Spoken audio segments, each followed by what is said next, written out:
in a sense, the poultry industry has really shot itself in the foot in saying that we don't add hormones, because that implicates everybody else that they do add hormones, which is not something that we do. There are so many different labeling claims for antibiotics: antibiotic free, all natural, organic, no antibiotic ever. It's really confusing to understand what all of these mean. Does that mean that you didn't use antibiotics as a growth promoter, as a low dose subtherapeutic level? Or did you not use antibiotics to treat sick flocks? If you didn't use antibiotics to treat sick flocks, does that then introduce animal welfare concern?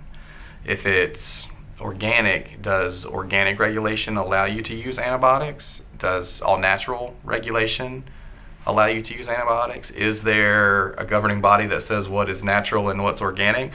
So we're with the marketing claims, trying to appeal to the certain different sectors of consumers, we are introducing a lot of language that is not well defined and does create a lot of confusion to people who just want to be able to go buy chicken and know that it's safe for them to eat, for their kids to eat. The marketing claim of no antibiotics ever is also an interesting claim. Does that mean no antibiotics ever, period? Or does that mean no antibiotics ever unless there's an outbreak? And I don't think that there's a consensus on what it actually means. I think it differs by company.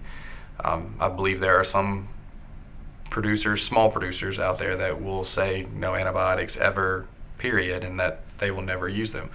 I also think there are other companies who say no antibiotics ever, but for animal welfare reasons will treat therapeutically if there's a disease outbreak. Which companies are which, I don't know specifically, but I don't think there's a single definition on what that means.